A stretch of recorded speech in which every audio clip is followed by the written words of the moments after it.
తెలుగు క్రైస్తవ కీర్తన పుస్తకంలో నుండి 62వ కీర్తన పాడుకుందాం. నాకింత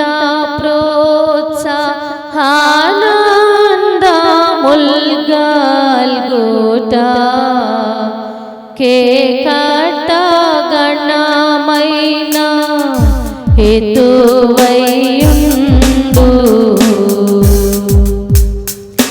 నాకు గలయోన్నత కారణమే నాదుడమును నేను మురియు శ్రీకరంబగు నామమేది సిల్వబడ్డ యేసు క్రీస్తే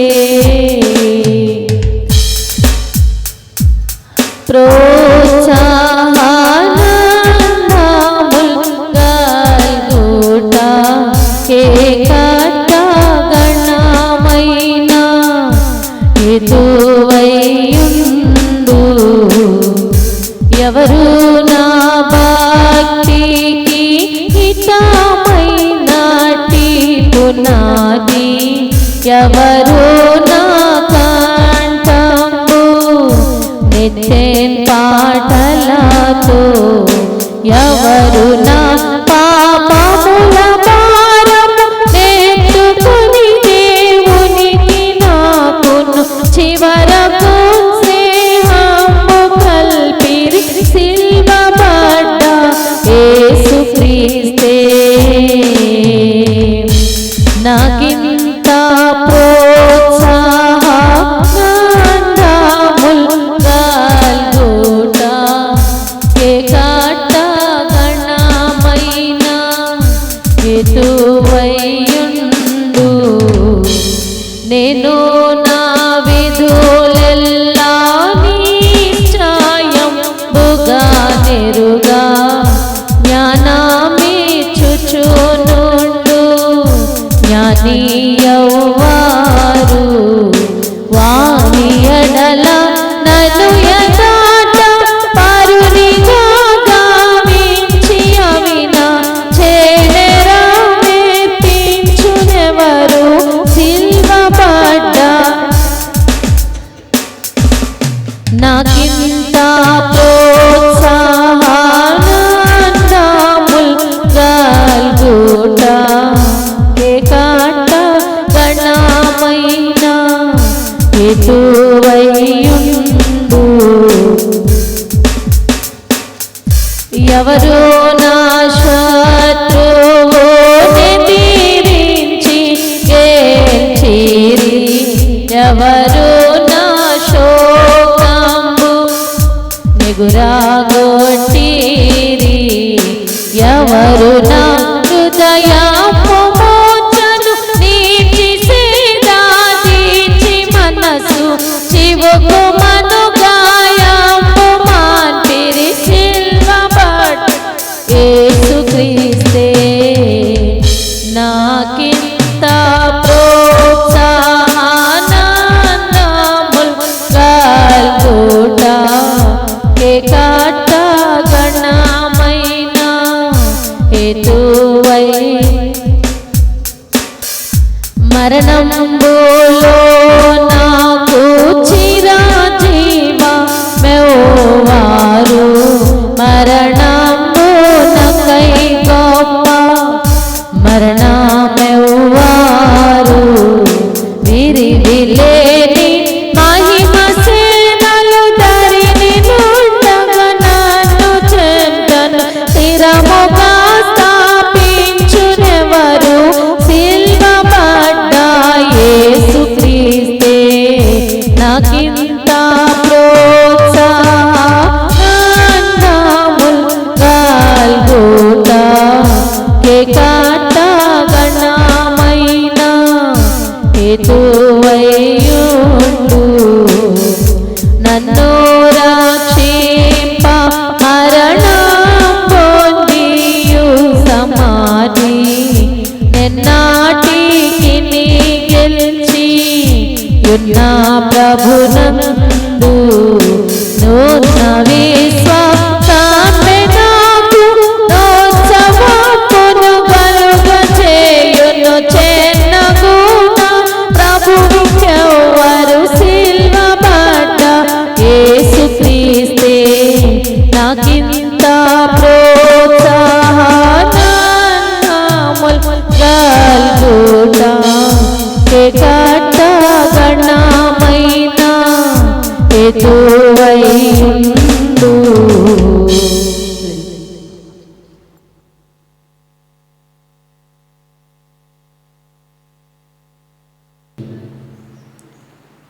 నీకు వందనాలు. మృతతుల్యమైన శరీరములో నుండి నవ్వు అనబడుచున్న విధేయుడైన ఇస్సాకును తోడుకొచ్చిన తండ్రి, మీకు స్తోత్రములు. యెహోవా నగు నాకు అసాధ్యమైంది ఏదైనా కలదా అని చెప్పి సృష్టి క్రమంలో అసాధ్యమైన ఒక కార్యమును అబ్రహాము శారాల జీవితంలో మీరు నెరవేర్చారు. మీకు స్తోత్రములు. అబ్రహాము జీవితంలో ఎవరు ఉండకూడదో వాగ్దాన పుత్రుడైన ఇస్సాకునకు ఎవరూ సరికారని నీవు దాసి కుమారుణ్ణి వెళ్ళగొట్టిన విధానమును బట్టి నీకు స్తోత్రములు. అన్ని రాజులతో సహా మహారాజుగా ఉన్న అబ్రహామునకు సమాధానము కలుగు చేసిన తండ్రి, మీకు స్తోత్రములు. ఈరోజు 21వ అధ్యాయములో నుండి ఈ సత్యములను మా హృదయమనే పలక మీద భద్రపరచబడినట్లుగా బోధించుమని, ఆటంకములన్నీ తొలగించుమని క్రీస్తు యేసు నామమున అతి వినయముగా ప్రార్థన చేయుచు ఉన్నాను తండ్రి. ఆమేన్. మన ప్రభు అయిన యేసుక్రీస్తు ప్రభువారి యొక్క కృప మనందరికీ తోడయుండును కాక. ఆమేన్.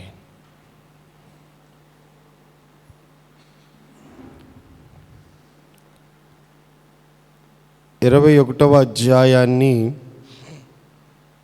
ఈరోజు మనం ధ్యానం చేసుకుంటున్నాము.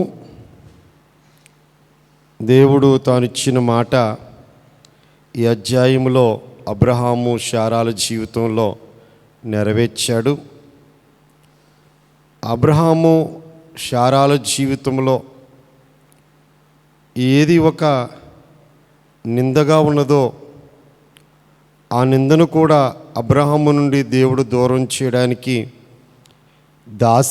దాసి కుమారుణ్ణి వెళ్ళగొట్టమనుట ఈ అధ్యాయంలో మనం చూస్తున్నాము.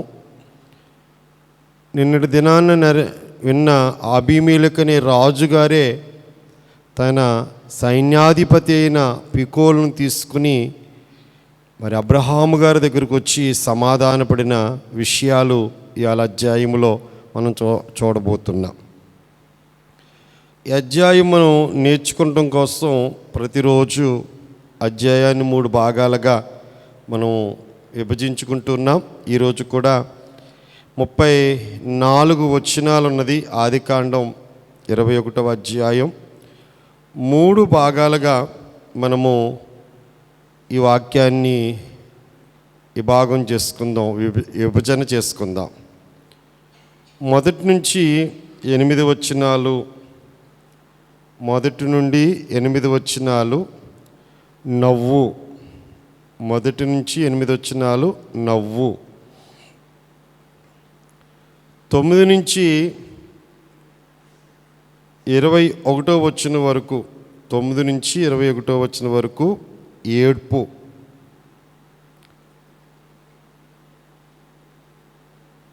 22 నుండి 34 వరకు సమాధానము.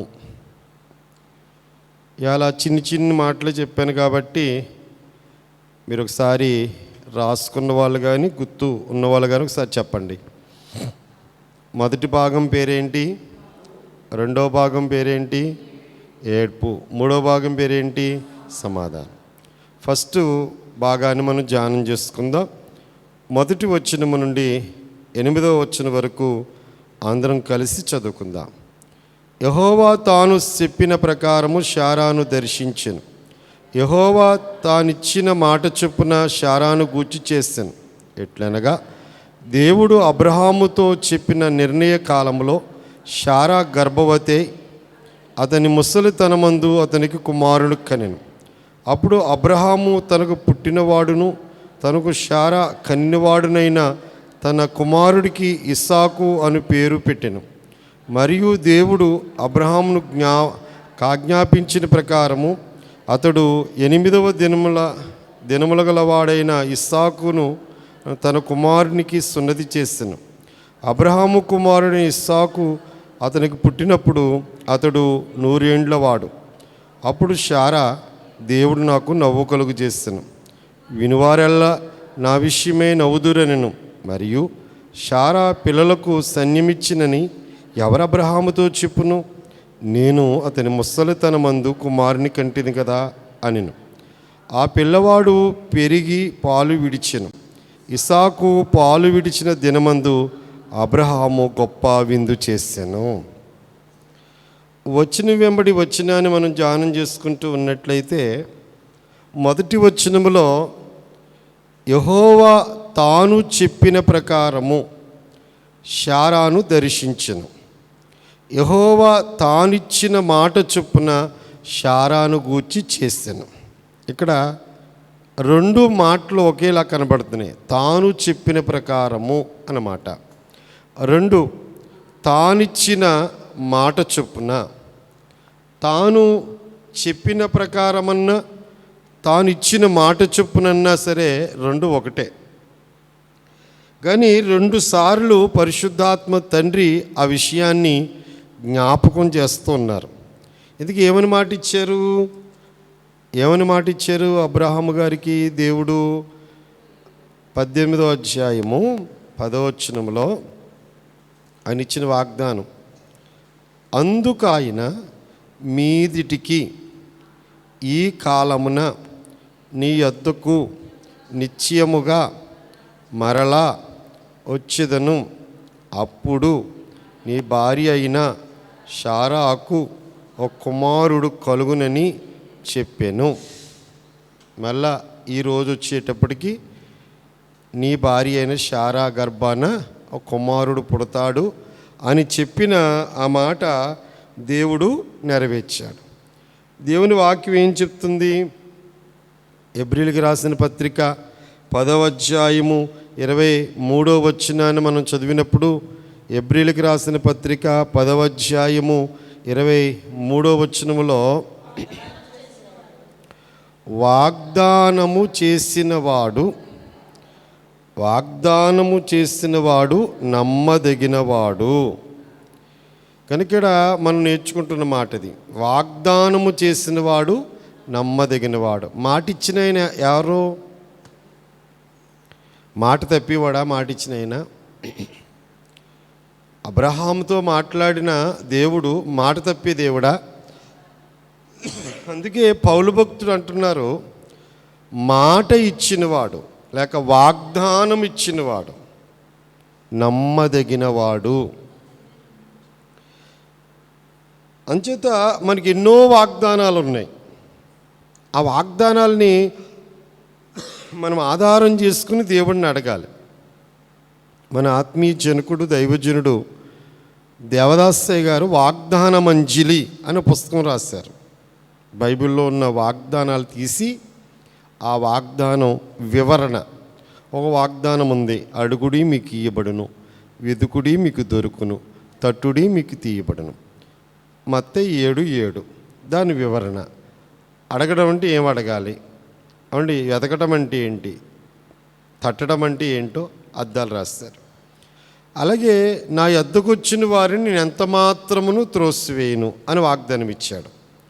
అసలు దేవుడి దగ్గరికి వచ్చిన వాళ్ళని ఎవరినైనా పొమ్మన్నట్లు ఎక్కడైనా ఉందో చరిత్రలో?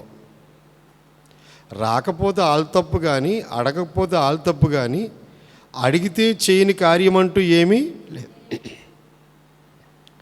దొంగోడు అడిగాడు, నాకు నీ రాజ్యంలో స్థానం ఇచ్చాడా? ఇవ్వలేదా? ఇచ్చాడండి.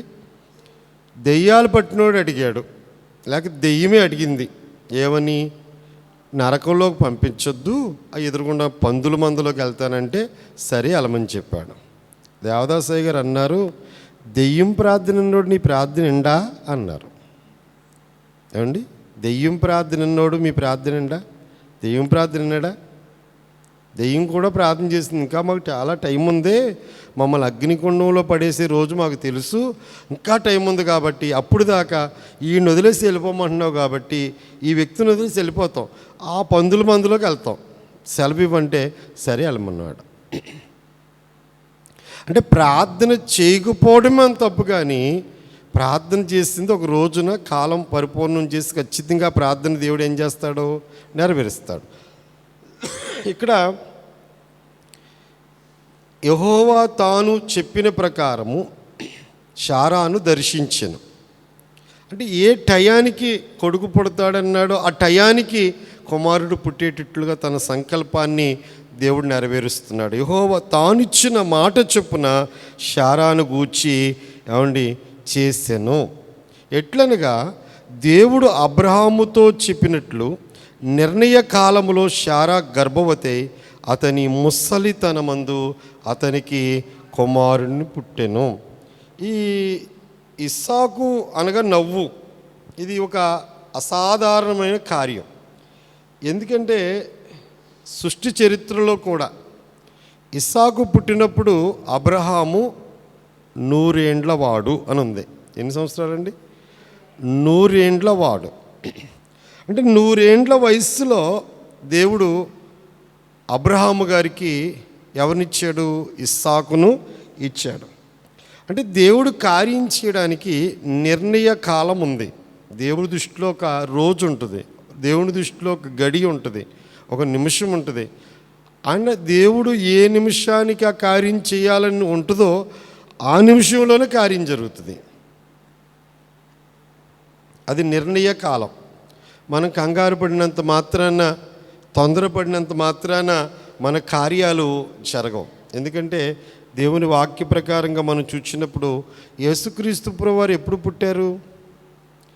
ఆదాము గారికి అవ్వమ్మ గారికి పాపములో పడిపోయి సర్పం యొక్క మాట విని దేవుడికి దూరం అయిపోయినప్పుడు దేవుడే వచ్చి ఆదామవ్వలతో మాట్లాడినప్పుడు వాగ్దానం ఇచ్చాడు, స్త్రీ సంతానంగా నేను జన్మిస్తానని. ఆ వాగ్దానం ఎన్ని సంవత్సరాలు నెరవేరింది? 4000 సంవత్సరాలకి. ఎన్ని వేల సంవత్సరాలకండి? అంటే తను పంపబోయే తన కుమారుడుగా ఉన్న క్రీస్తు ఈ లోకానికి రావాలంటే ఒక పవిత్రమైన కన్యక కావాలి ఆయనకి. ఆ పవిత్రమైన కన్యక కోసం ఎన్ని సంవత్సరాలు చూచాడంటే 4000 సంవత్సరాలు చూచాడు ఆయన. ఆయన చెప్పిన మాట ఆగిపోయిందా? ఆలస్యమైంది, కానీ ఆయన చెప్పినట్లుగానే గలతీలో పౌలు అంటారు కదా, 4 క్రిస్మస్ కాలంలో మనం చదువుతూ ఉంటాం, కాలము పరిపూర్ణమైనప్పుడు దేవుడు తన కుమారుణ్ణి పంపాను. ఎప్పుడు పంపించాడు? కాలము పరిపూర్ణమైనప్పుడు. కనుక కాలము పరిపూర్ణం కాకుండా ఎన్నో ఆటంకాలు. ఇన్ని వేల సంవత్సరాలు ఎందుకు ఆలస్యమైంది అంటే తను కోరుకున్నవారు కావాలి. అబ్రహాము వచ్చే వరకు చూచాడు. అబ్రహాములోంచి ఇస్సాకు, ఇస్సాకులోంచి యాషావు జ్యేష్ఠత్వాన్ని పోగొట్టుకున్నాడు యాకోబులో 12 మంది కొడుకులు పుడితే యోధాను కోరుకున్నాడు. యోధా గోత్రంలోంచి దావీదు వచ్చే వరకు చూచాడు. దావీదు నుంచి 14 తరాలకి ఎవరు వచ్చారు చెప్పండి? జెరుబాబేలు నుంచి 14 తరాలకి యేసు ప్రభువారు వచ్చారు. అబ్రహాము నుండి దావీదుకి 14, దావీదు నుంచి జెరుబాబేలు వరకు 14, జెరుబాబేలు దగ్గర నుంచి మరియ భర్త అయిన యోసేపు వరకు 14, 42 తరాలు. ఎక్కడి నుంచి? అబ్రహాము దగ్గర నుంచి యేసు ప్రభువారి వరకు ఎన్ని తరాలు? 42. అబ్రహాముకి నోవాహుకి 10 తరాలు. షేము దగ్గర నుంచి ఎన్ని తరాలు చెప్పండి? 10. ఆదాము దగ్గర నుంచి నోవాహు 10 తరాలు. మొదటి ఆదాము నుంచి రెండవ ఆదాము రావడానికి 62 తరాలు. ఎన్ని తరాలండి? 62 తరాలు. 62 తరాలు అయ్యాక ఆయన అనుకున్న కాలం పరిపూర్ణమైంది. అప్పుడు యేసు ప్రభు ఈ లోకానికి ఆయన జన్మించాడు. అక్కడ అసాధ్యమైన కార్యం సాధ్యం చేయడానికి దేవుడు నిర్ణయ కాలం తీసుకున్నాడు. ముసలితనము. మనము వాక్యం చూసినప్పుడు నిజంగా 90 ఏండ్లు ఆళ్ళకు అనుమానం రావడం కాదండి, మనం అదే విషయాన్ని ఆలోచిస్తే ఇది ఎలా సాధ్యం? 90 ఏండ్ల వయసులో శారమ్మ గర్భము ధరించి కనడం అనేది ఎంత అసాధ్యమైన కార్యం. ఈరోజు ఎక్కువగా 20 నుండి 30 సంవత్సరాల వయసు మధ్యలో పిల్లలు పుడుతూ ఉంటారు. ఈ 16-17 సంవత్సరాల్లో వివాహమైన వారు కూడా 20 ఏండ్లు లోపే వారు 2 బిడ్డలను కంటూ ఉంటారు. వాళ్ళకి శక్తి చాలడం లేదు. ఏ వయసులో పిల్లల్ని కనడానికి శక్తి చాలడం లేదు. 20 సంవత్సరాల వయసులో. మరి 90 సంవత్సరాల వయసు పరిస్థితి ఏంటి? అది అసాధ్యమైన పని. మన ఊహకు కానీ మన ఆలోచనకు కానీ అది అసాధ్యమైన పని. అందుకే దేవుడు అసాధ్యమైన కార్యాన్ని ఏం చేశాడంటే సాధ్యపరిచాడు. అందుకే ఇక్కడ మనం నేర్చుకోవాల్సిన విషయం ఒక వాగ్దానాన్ని మనం చూద్దాము. చదవండి ఎబ్రీయులకు రాసిన పత్రిక 11వ అధ్యాయము 11వ వచనం. ఎబ్రీయులకు రాసిన పత్రిక 11వ అధ్యాయం 11వ వచనం. విశ్వాసమును బట్టి శారా వాగ్దానము చేసినవాడు నమ్మదగినవాడని ఎంచుకొనెను గనుక తాను వయసు గతించిందైనను గర్భము ధరించుటకు శక్తి పొందెను. ఎబ్రీయులకు రాసిన పత్రిక 11వ అధ్యాయము విశ్వాస వీరుల జాబితా. విశ్వాస వీరుల పౌలు గారు అప్పుడు వరకు రాసుకొచ్చారు. ఇంకా లిస్ట్ పూర్తి అవ్వలేదు. అది ఇంకా పేర్లు ఇంకా లెక్కించబడుతూనే ఉన్నాయి. 2వ రాకడ వరకు కూడా ఎవరైతే ఆయన విశ్వాసం ఉంచుతారో వాళ్ళందరి పేర్లు రాస్తూనే ఉంటాడు పరిశుద్ధాత్మదేవుడు. లేఖనంలో రాయబడిన ఎబ్రీ పత్రిక 11వ అధ్యాయంలో ఎక్కువ పురుషుల పేర్లు మనకు కనపడతాయి. ఏబేలు, తర్వాత హానోకు, తర్వాత నోవహు, తర్వాత అబ్రహాము, మోషే. ఇలాగ వరుసగా మీరు చదివితే విశ్వాసమును బట్టి అన్న మాటల్లో శారమ్మ పేరు కూడా చేర్చబడింది. అబ్రహాము పేరే కాకుండా శారమ్మ పేరు కూడా చేర్చబడింది. ఆమెకి ఏముంది ఇప్పుడు చెప్పండి? విశ్వాసం ఉంది. విశ్వాసమును బట్టి శారాయు వాగ్దానము చేసిన వాడు నమ్మదగినవాడని ఎంచుకునేను గనుక తాను వయసు గతించిందైనను గర్భము ధరించుటకు శక్తి పొందెను. అందుచేత మృతతుల్యుడైన ఆ ఒక్కడి నుండి సంఖ్యకు ఆకాశ నక్షత్రముల వలెను సముద్ర తీరమందలు లెక్కింప శక్యముగాని ఇసుక వలెను సంతానము కలిగెను. మృతతుల్యము అంటే శారమ్మ విశ్వాసి కాదండి, అవిశ్వాసం చెప్పారు. నిన్ను కాక మొన్న ఎక్కడ 18వ అధ్యాయంలో సంశయించింది అన్నారు. మరి యాలేమో విశ్వాసం ఉంచింది అన్నారు. ఏంటంటే ఆ మాట తర్వాత ఆమె నమ్మింది. ఆ మనసులోకి ఏమొచ్చిందంటే నమ్మకం వచ్చింది. శరీరాన్ని బట్టి ఆలోచించి నవ్వింది. కానీ పిలిచిన రోజు నుంచి తన భర్తకి ఏ దర్శనం వచ్చినా ఆ దర్శనాన్ని నెరవేర్చుతున్నాడు అన్నీ చూస్తుంది. కాబట్టి ఆ విశ్వాసమును బట్టి ఆమె ఏం ధరించిందటండి? గర్భము ధరించింది. శారమ్మ ఇసాకు పుట్టాక పాటలు పాడింది. పాటలు పాడిందా? ఏమని పాడిందేంటి? శారమ్మ పాటలు. అవమ్మను చూసి ఆదాము గారు పాట పాడాడు. నా ఎముకల్లో ఎముక, నా మాంసములో మాంసము నాలోంచి వచ్చింది కనుక నాదే నారి అని పాటలు పాడాడు. ఇప్పుడు శారమ్మ గారి పాటలేంటి? దేవుడు నాకు నవ్వు కలుగు చేసెను, వినివారెల్లా నా విషయమే నవ్వుదురు, శారా పిల్లలకు స్తన్యమిచ్చిందని ఎవరు అబ్రహాముతో చెప్పుదురు. బహుశా ఈ పాట ఇస్సాకు పుట్టకపోతే వస్తుందా? అంటే 90 ఏండ్లలో ఎంత అందగత్తిగా ఉన్నా, ఎంతమందిని ఆకర్షించినా హృదయంలో మాత్రం నవ్వు లేదు ఆ అమ్మకే. ఆ పిల్లోడిని చూశాక ఆ రోజు ఎంత మొహం ఎంత నవ్వుమొహం అయిపోయిందో. ఎంత నవ్వుమొహం అంటే ఇస్సాకు అని పేరుకి అర్థమే నవ్వు. ఇస్సాకు అని పేరుకి అర్థం ఏంటనుకున్నారు? నవ్వు. ఎందుకు ఎట్టాడంటారు దేవుడు ఆ పేరంటే? ఆయన నవ్వాడు, ఈవిడి నవ్వింది. ఆయన నవ్వలేదా? మనసులో నవ్వుకొనిను. ఎందుకు నవ్వుకున్నాడు ఆయన? 99 ఏండ్ల వయసులో ఉన్న నాకు, 89 వయసులో ఉన్న నా భార్య శారాకే పిల్లలు పుడతారా అని మనసులో నవ్వుకున్నాడంట. శారమ్మ అయితే గట్టిగా నవ్వేసింది. అడిగేటప్పటికి వెంటనే నవ్వలేదని అబద్ధం కూడా ఆడేసింది. చాలా సులువుగా అబద్ధాలు ఆడేసింది. కానీ ఆమె హృదయంలో ఏముందంటే, మాట్లాడేది దేవుడు. మమ్మల్ని పిలిచాడు, నా భర్తని పిలిచాడు కనుక ఎన్నో కార్యాలు చేశాడు.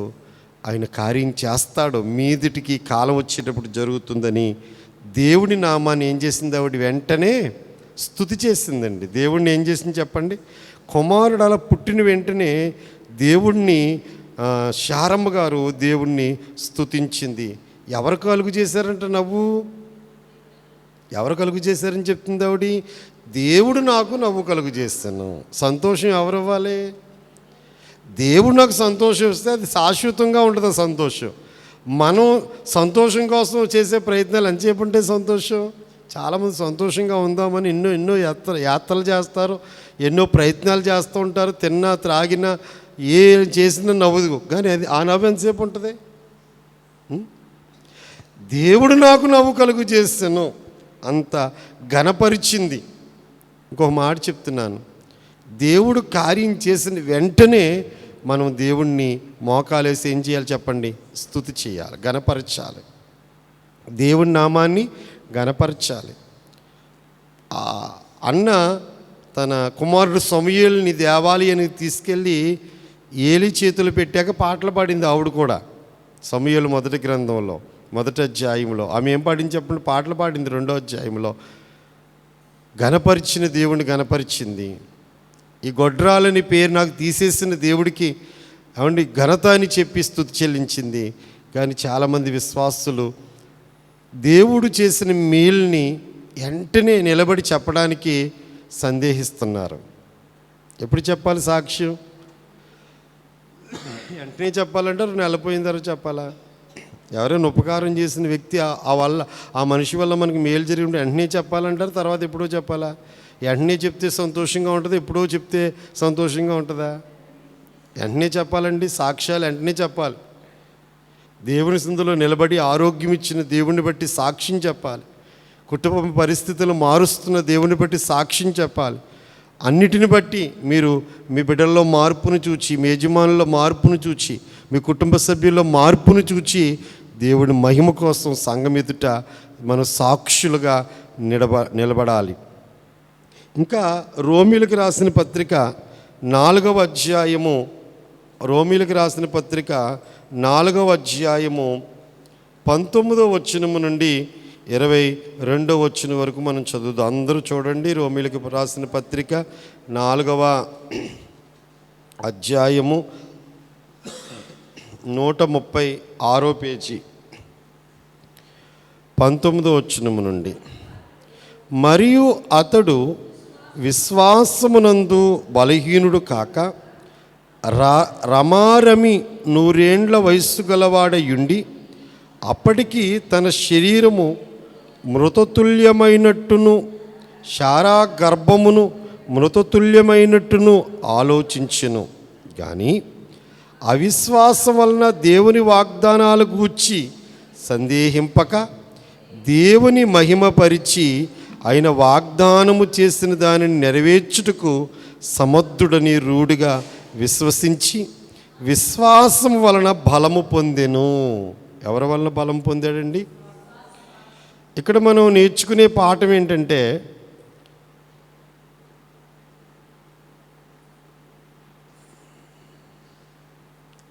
అతడు విశ్వాసమునందు బలహీనుడు కాక.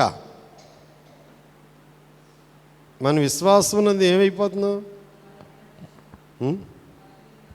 ఆయన ఏమవలేదు, విశ్వాసమందు బలహీనుడు కాక రమారమి 100 ఏండ్ల వయస్సు గలవాడయుండి, అప్పటికే ఆయన శరీరం ఏమైపోయింది? మృతతుల్యమైపోయింది. తన భార్య గురించి కూడా ఏమని మాట్లాడుతున్నారు అక్కడ? తన శరీరం మృతతుల్యమైనట్టును శారాగర్భము మృతతుల్యమైనట్టును ఆలోచించెను. అది శరీర సంబంధంగా ఆలోచించాడు ఆయన. అందుకే ఆ నవ్వులు, ఆ సందేహాలు. వాస్తవంగా ఆ గర్భము చచ్చిపోయింది. ఇక గర్భం ధరించడం అంటే జరిగే కార్యం కాదు. కానీ అవిశ్వాసం వల్ల దేవుని వాగ్దానాల గూర్చి సందేహించక, అవిశ్వాసం రాలేదు. శరీర సంబంధంగా మేము ముసలివారు వృద్ధులు అయిపోయాం, ఈ గర్భం ఉడికిపోయింది, ఈ సమయంలో గర్భం ధరించడానికి శక్తి మాకు సరిపోదు, ఆ గర్భం ధరించడం కాదు ఆమె కనడానికి కూడా శక్తి సరిపోదు అని సందేహం రానియకుండగా దేవుడు వాగ్దానాలు బట్టి, దేని బట్టిండి? శరీర సంబంధంగా సందేహం, కానీ వాగ్దానాన్ని బట్టి సందేహం రానియక దేవుని మహిమపరిచి ఆయన వాగ్దానం చేసిన దాన్ని నెరవేర్చుకుడు సమర్థుడిని రూఢిగా విశ్వసించి విశ్వాసం వలన బలము పొందెను. అందరూ చెప్పండి, విశ్వాసము వలన బలము పొందెను. ఇంకోసారి చెప్పండి, ఇంకోసారి చెప్పండి. దేని బట్టి బలం వచ్చింది? ఇప్పుడు మృతతుల్యమైన శరీరానికి, మృతతుల్యమైన ఆ గర్భానికి శక్తి ఎక్కడి నుంచి వచ్చింది? వాగ్దానం చేసినోడు నమ్మదగినోడు కనుక ఆ నమ్మదగిన దేవుడు ఖచ్చితంగా ఈ కార్యం మాటిచ్చిన నెరవేరుస్తాడని ఆ విశ్వాసాన్ని బట్టి వచ్చిందంట బలం. ఏ బలం ఇది? ఏ బలము చెప్పండి? విశ్వాస బలము.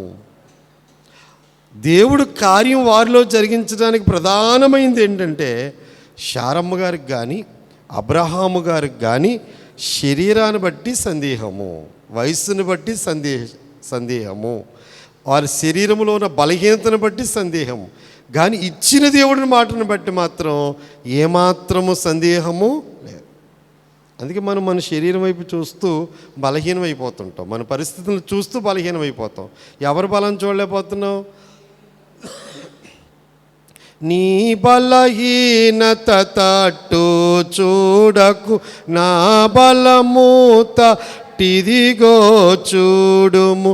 నీ బలహీనత తట్టు చూడకు, నా బలమూత టిదిగో చూడుము. నీ బలమునకు మించిన పనులు, నీ బలమునకు మించిన పనులు నా బలమే గద చేయవలసెను, నా బలమే గద చేయవలసెను. మనో విచారము కూడదు నీకు మహిమతలం. శారమ్మ అబ్రహాము శరీరాలు బట్టి ఇది అసాధ్యమని ఎలాగనుకుంటున్నారో, మీరు నేను కూడా మన సమస్యలను చూచి మనం ఏమనుకుంటున్నాం? అసాధ్యం అనుకుంటున్నాం.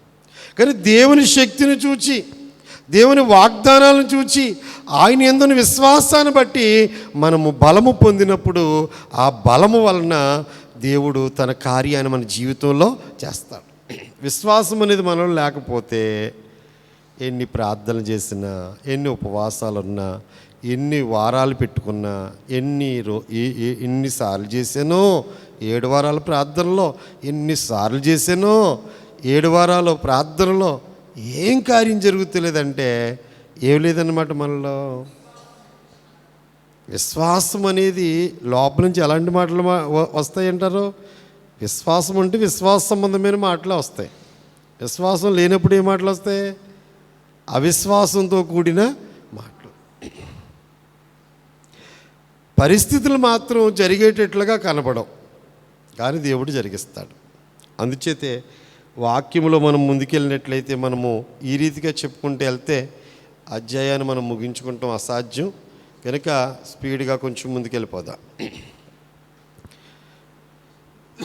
అప్పుడు అబ్రహాము 3వ వచనంలో, అప్పుడు అబ్రహాము తనకు పుట్టినవాడును తనకు శారా కనినవాడునైన తన కుమారుడికి ఇస్సాకును పేరు పెట్టెను.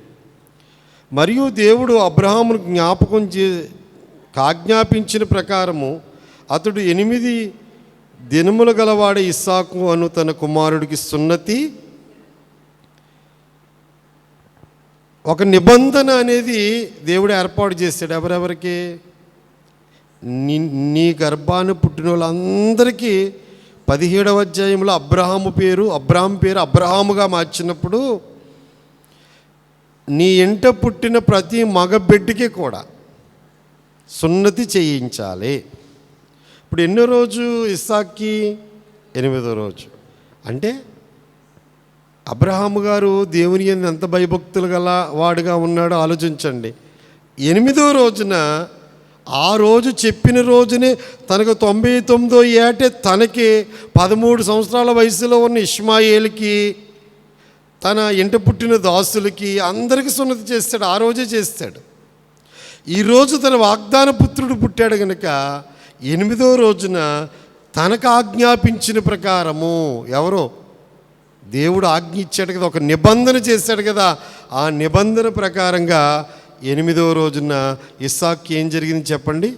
సున్నతి. అంటే దేవుని నిబంధన నెరవేర్చాడు. మోషే గారు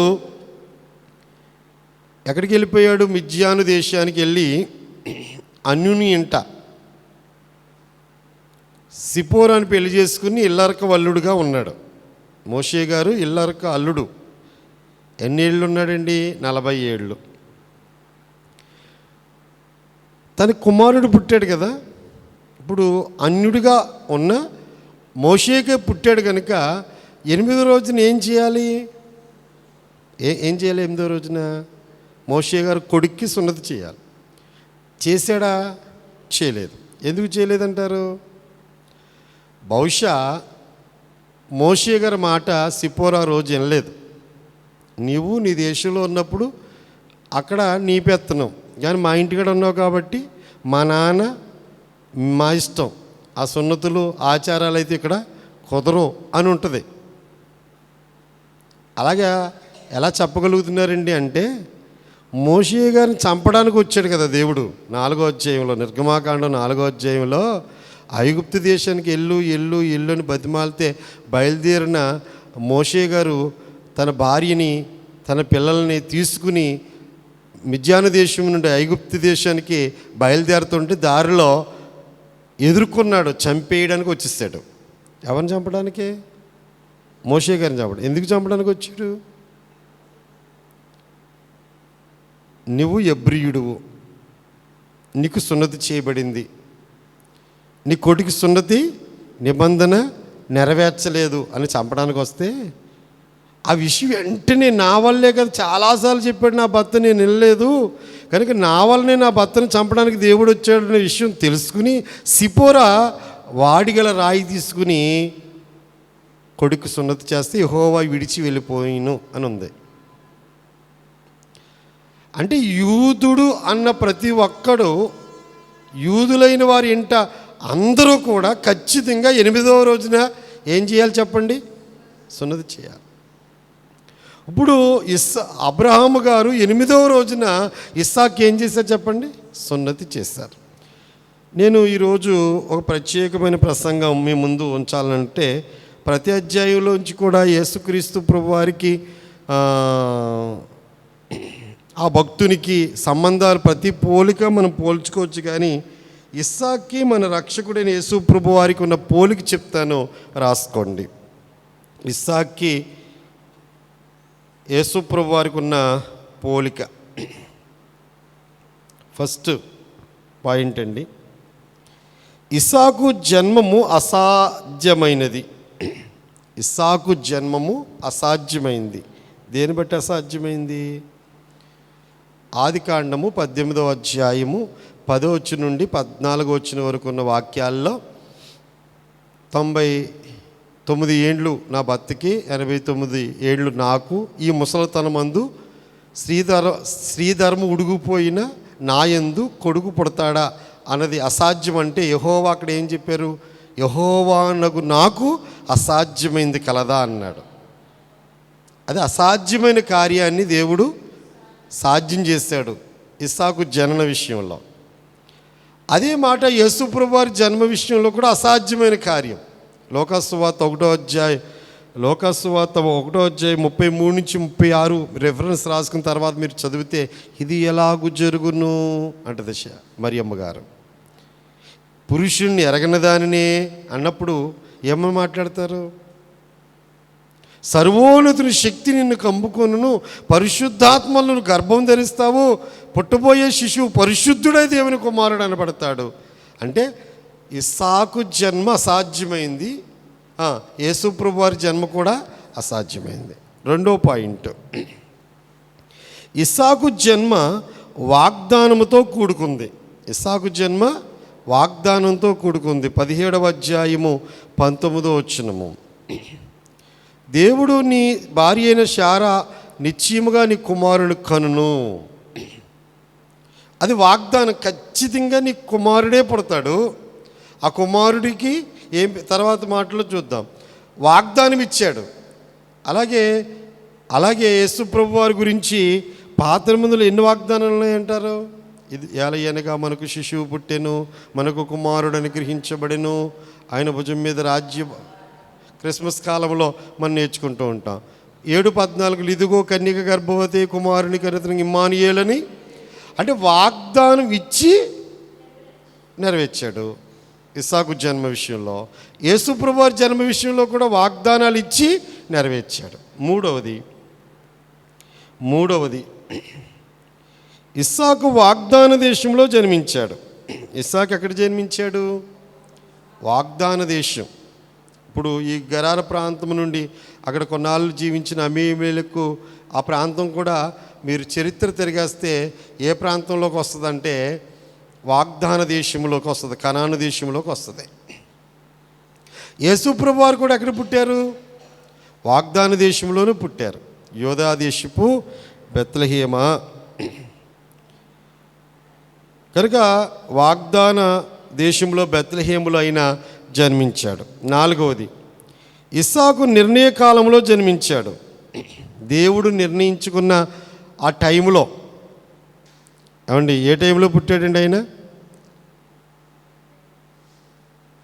ఏ టైంలో పుట్టాడండి? ఆయన వాగ్దానం ఏ టైంలో అయితే చేశాడో, అమ్మా ఏనండి, ఏ టైంలో అయితే వాగ్దానం చేశాడో ఆ కాలం పరిపూర్ణమైనప్పుడు ఆయన జన్మించాడు. యేసుప్రభు కూడా అంతే కదా, గలతీ 4:4 ప్రకారం కాలం పరిపూర్ణమైనప్పుడు అయినా జన్మించాడు. 5వది, ఇస్సాకు పేరు ముందే చెప్పేశాడు దేవుడు. 17వ అధ్యాయంలో చెప్పేశాడు. ఏమని చెప్పాడు? ఇస్సాకు అని పేరు పెట్టమని. మత్తయి 1:21లో ఏం చెప్పాడు? ఆమె కుమారుడు కనును, తన ప్రజల నుండి వారి పాపముడు ఆయన రక్షించును, ఆయనకి యేసును పేరు పెట్టెదరు. అంటే పేరు ముందే, ఇస్సాకు పేరు ముందు బయలుపరచబడింది. అలాగే యేసుప్రభు పేరు కూడా పుట్టక ముందే బయలుపరచబడింది. ఇంకా కొంచెం ముందుకెళ్తే ఇస్సాకు జన్మించినప్పుడు సంతోషం కలిగింది. ఇస్సాకు జన్మించినప్పుడు సంతోషం. వినువారందరూ నవ్వుదురు అందా? వినువారందరూ. ఎంతమందికి సంతోషం అంటారు? First Saramma, second Abraham. ఎంత సంతోషం అబ్రహాం గారికి ఆ వయసులో కొడుకు పుట్టాడంటే.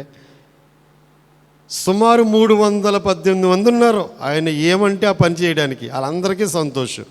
దాసదాసి జనులు ఉన్నారు ఆయనకి, వాళ్ళందరూ సంతోషం. ఆ ప్రాంతమంతా సంతోషం. ఇని వారందరూ సంతోషించుదురు అన్నారు. మరి రక్షకుడైన యేసయ్య పుట్టాడు. అప్పుడు దేవదూతలు ఏమన్నారు? లోక 2:10లో ఇదిగో ప్రజలందరికీ కలగబోవు. అక్కడ ఇస్సాకు పుడితే సంతోషమైతే ఇప్పుడైతే మహా సంతోషం కలిగింది. తర్వాత 8వ రోజున సున్నతి జరిగింది ఇక్కడ. ఎవరికి? ఇస్సాక్కి. ఆ రెఫరెన్స్ మనం ఇక్కడ చూసాం 21లో. అదే లోకాసువార్త 2వ అధ్యాయము 20-21 వచనాలు చూసినప్పుడు 8వ రోజున యేసు ప్రభు కూడా ఏం జరిగింది చెప్పండి? అది మాత్రం చదువుదాం. లోకాసు సువార్త 2వ అధ్యాయము 20-21 వచనాలు.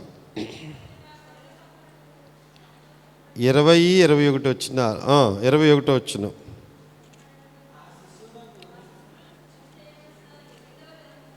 ఆ శిశువునకు సున్నతి చేయవలసిన 8వ దినము వచ్చినప్పుడు ఏ పేరైతే బయలుపరచబడిందో ఆ పేరు పెట్టారు. 8వ రోజున యేసుకి కూడా ఏం జరిగింది చెప్పండి? సున్నతి జరిగింది. అంటే ప్రతి భక్తుని జీవితంలో యేసే కనపడతాడు. భక్తుల జీవితాలు ప్రత్యేకంగా దేవుడు ఎందుకు లేఖనాల్లో ఉంచాడంటే యేసుక్రీస్తు ప్రభు రూపం వారిలో కనపడుతుంది మనకి. ఇప్పుడు మనం ఎన్ని పోలికలు చూసాము? ఆయన జన్మ అసాధ్యమైంది, ఇస్సాకు జన్మ అసాధ్యమైంది. ఆయన జన్మ వాగ్దానంతో కూడుకుంది, యేసే జన్మ వాగ్దానంతో కూడుకుంది. ఇస్సాకు వాగ్దాన దేశంలో జన్మించాడు, యేసుప్రభు కూడా వాగ్దాన దేశంలో జన్మించాడు. ఇస్సాకు నిర్ణయ కాలంలో జన్మించాడు. దేవుడు నిర్ణయించిన కాలంలో పుట్టాడు, కానీ వీళ్ళు అనుకున్న కాలంలో పుట్టలేదు కదా. దేవుడు నిర్ణయించుకున్న కాలంలో పుట్టాడు. అలాగే యేసుప్రభు కూడా ఆయన దేవుడు నిర్ణయించిన కాలంలో పుట్టాడు. ఇస్సాకు పేరు ముందుగా చెప్పబడింది, యేసుప్రభు పేరు కూడా ముందుగా చెప్పబడింది. ఇస్సాకు జన్మించినప్పుడు అందరూ సంతోషించారు.